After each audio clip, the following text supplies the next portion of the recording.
दोस्तों, जंग से जुड़ी 12 खबरों में आपका खैर मकदम है, जहां पूरी दुनिया में खलबली मच चुकी है। हिजबुल्लाह और इजराइल के बीच जो जंग छिड़ चुकी है, क्योंकि हिजबुल्लाह भी रुकने का नाम नहीं ले रहा है और इजराइल ने भी अपने हमले जो हैं लेबनान के ऊपर करने शुरू कर दिए।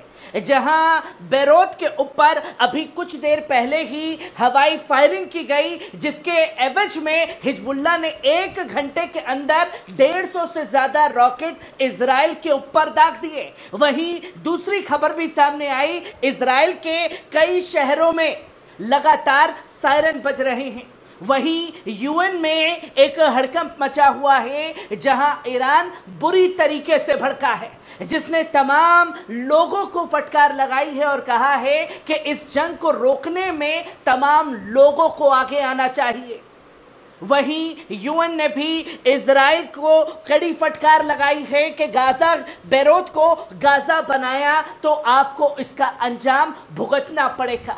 ये तमाम खबरें एक एक कर आपके सामने रखूंगा, पर सबसे पहले अपील कि पल पल न्यूज को सब्सक्राइब कीजिए, बेल आइकॉन दबाइए और सच्ची पत्रकारिता को ज्वाइन करने के लिए चैनल को ज्वाइन कीजिए। जहां इस इंसानी जिंदगी में जो जुर्माना नजरअंदाजगी जाहिर रहने की इजाजत नहीं दी जा सकती, वहीं ईरान के वजीर खारिजा अब्बास अरगाची ने कहा है कि तेहरान लेबनान और गाजा में इजराइल की कार्रवाई के खिलाफ चुप नहीं बैठेगा।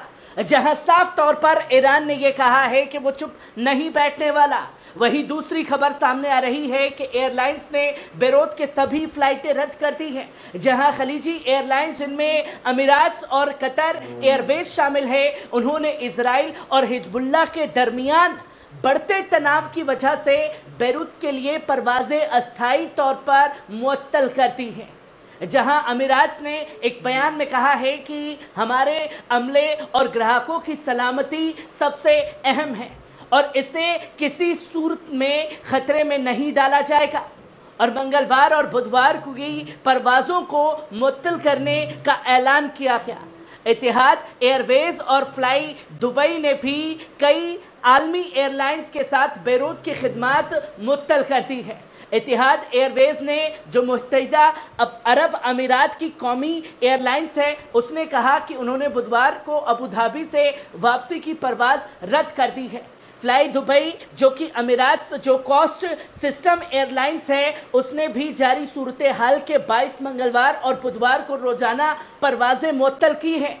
इसके अलावा जर्मनी की लुफ्तांसा, एयर फ्रांस और अमेरिका की डेल्टा एयरलाइंस ने भी बेरूत के लिए अपनी परवाजों को रोक दिया है और कुछ एयरलाइंस की खिदमत इजराइल और ईरान के लिए भी मुतासिर हुई है, जो ईरान के लिए भी रोकी गई हैं। मतलब एक बड़े जंग की जो सुगबुगाहट है वो तेज हो चुकी है। वहीं तीसरी खबर सामने आ रही है कि लेबनान में अभी कुछ देर पहले कौमी खबर एजेंसी के मुताबिक बेरूत के जनूबी इलाके गोबेरी में एक 6 मंजिला इमारत को निशाना बनाने वाले हमले में कई लोग जख्मी होने की खबर आई है।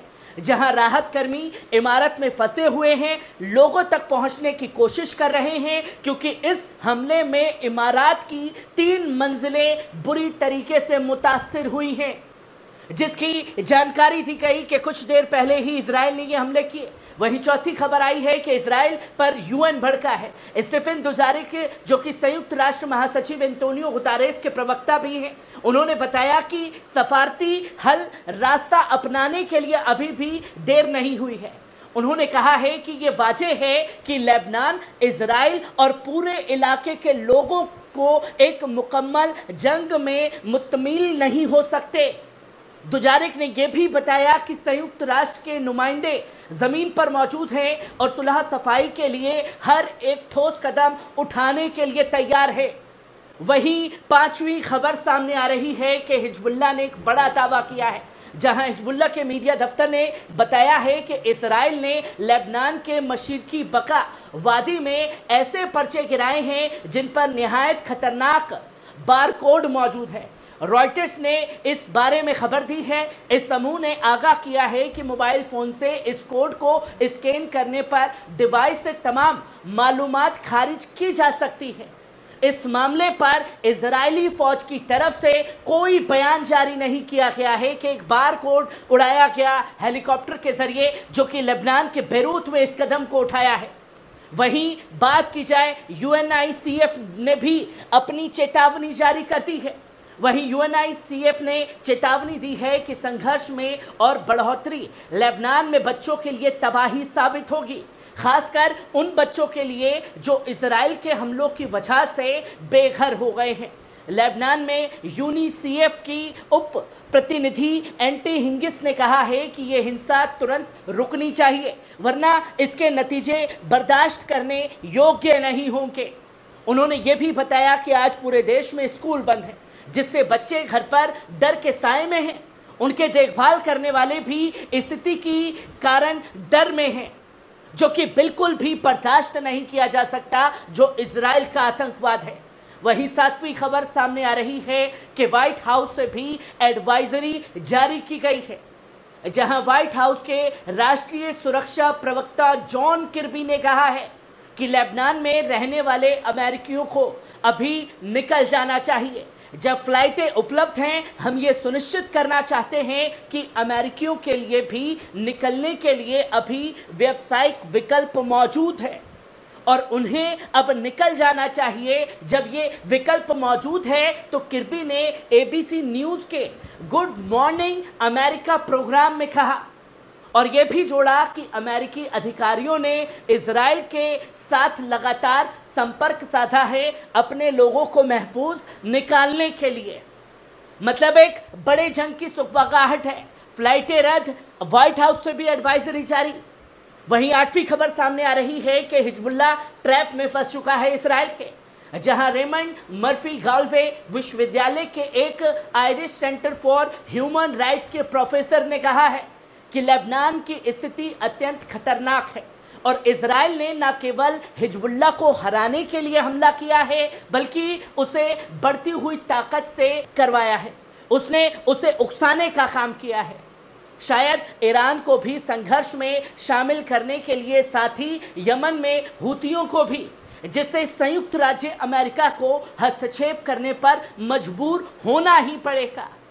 पूर्व यूएन शांति सैनिक ने भी अल जजीरा के गॉल्वे आयरलैंड से बताया तो अगर स्थिति बढ़ती है तो हिजबुल्लाह इजराइल द्वारा लगाए गए इस जाल में फंस जाता है और बहुत ताकतवर तरीके से प्रतिक्रिया भी करता है, तो संयुक्त राज्य अमेरिका भी इजराइल की रक्षा में हस्तक्षेप करेगा। और जब अमेरिका इन्वॉल्व होगा तो मर्फी ने यह भी कहा कि स्थिति पहले ही नियंत्रण से बाहर है और बढ़ोतरी अनजान परिणामों की ओर ले जा सकती है।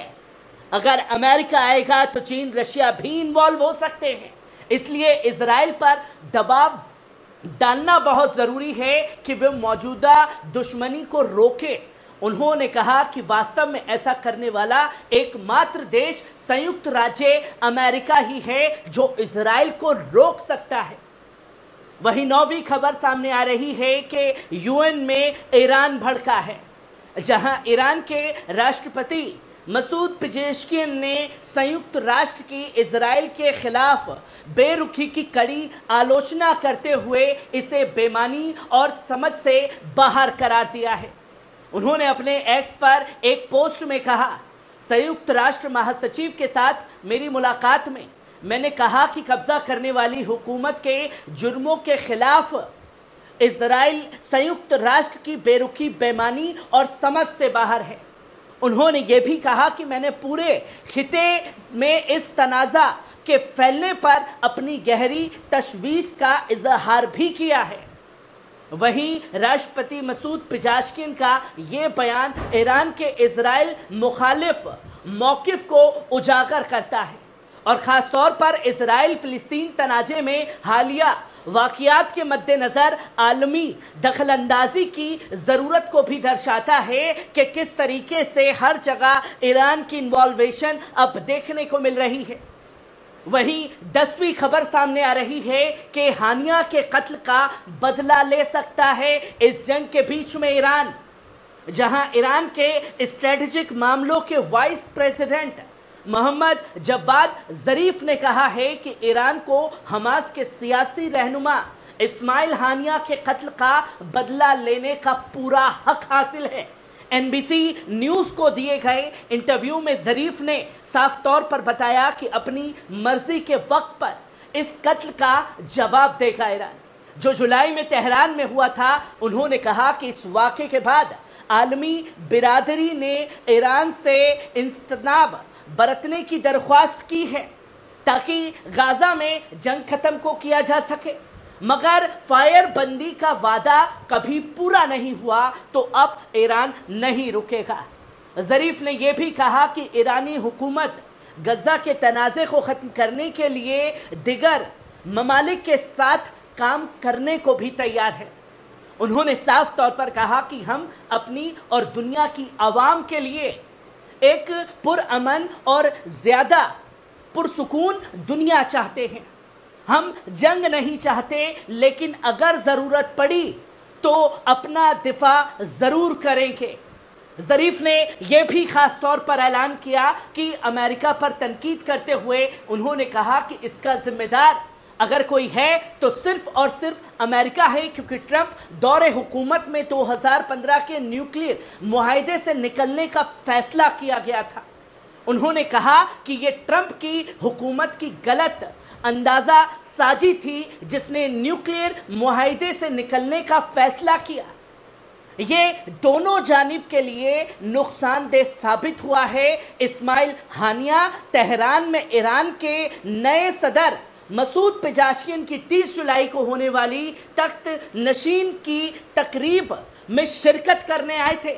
जब उनका अपने मकान में कत्ल कर दिया गया तो हम इस कत्ल का बदला ज़रूर लेंगे और ये फैसला खुद ईरान करेगा कि वो कब ये हमले करता है। वहीं 11वीं खबर सामने आ रही है कि हिजबुल्लाह ने महज 1 घंटे 50 मिनट में 105 रॉकेट दाग दिए हैं, जिसकी जानकारी खुद इजरायली आर्मी रेडियो के मुताबिक दी गई है। लेबनान में इस्लामी मुक़ावमत ने तकरीबन 1 घंटे 50 मिनट के अंदर कब्जा किए गए उत्तरी इलाकों की तरफ तकरीबन 105 रॉकेट दागे हैं। कब्जा शुदा फ़िलिस्तीन के कई बस्तियों में सायरन बजने लगे हैं, जो हमले की चेतावनी के संकेत लगातार दे रहे हैं कि किस कदर ये हमले किए गए। वहीं 12वीं खबर सामने आ रही है कि इजराइल में हर तरफ सायरन बजने लगे हैं।